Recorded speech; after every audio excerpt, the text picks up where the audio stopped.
Hi guys, and welcome back to another Tuesday. And I'm finally back in my room, kind of. I actually was supposed to be recording back in my usual spot, but someone is currently using the office right now, so I have to record here, and yeah. And I'm happy to say that the Daleks did not exterminate me, so they just stuck around.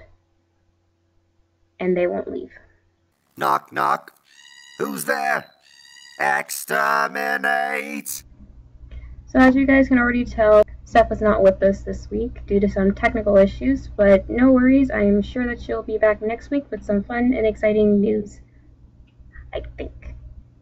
But before I do mention anything else, obviously today is September 11th, and today probably is not the easiest day for a lot of people out there. Just keep these people in your thoughts and prayers because they really do need the encouragement because it probably is not an easy day for them. Just want to put that out there. Just spread the love if you can, and we move on now. So there were a couple things mentioned last week, and before I say anything else, Mario, no worries, I'm sure that Luca will be back tomorrow. And Nikki gave a very interesting response to my answer, which I am totally for. It kind of goes to show how opinions can differ between different genres and different fan bases, so that was really cool to hear.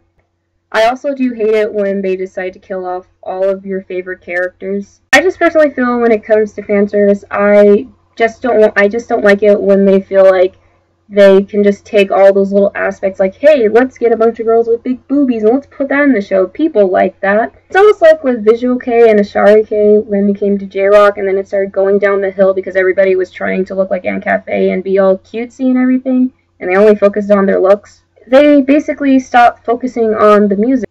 And then everybody got into K-pop.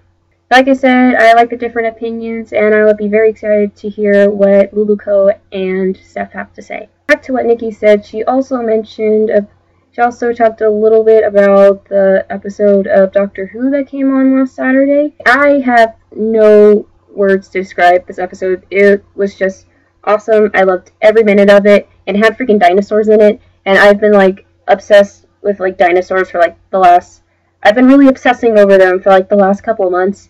Same as Nikki, I'm not going to spoil anything. I'm too excited for this season. It's just, it's so amazing. I don't even know. This should be the end of the video. I really don't know. Moving on.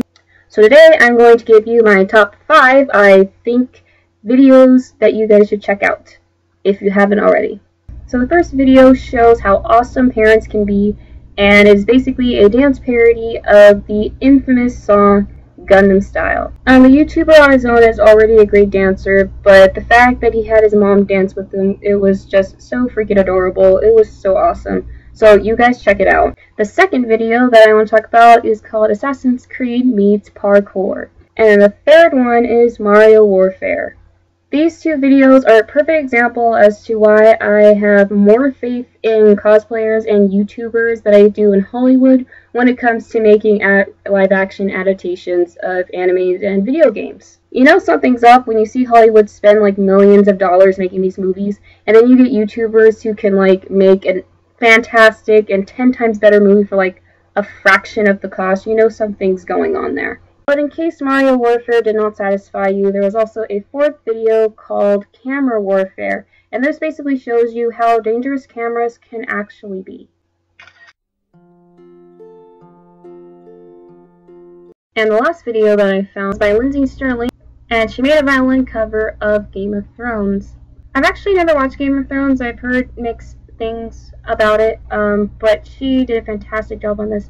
It's really cool, and she's made a lot of other covers for Skyrim and Legend of Zelda and Lord of the Rings and Phantom of the Opera. The reason why I feel so lazy for not practicing playing the violin. Okay, no, so I just remembered there was another video I wanted to show you guys. I just saw it on Facebook a couple minutes ago, and it's literally called Best Cosplay Video Ever.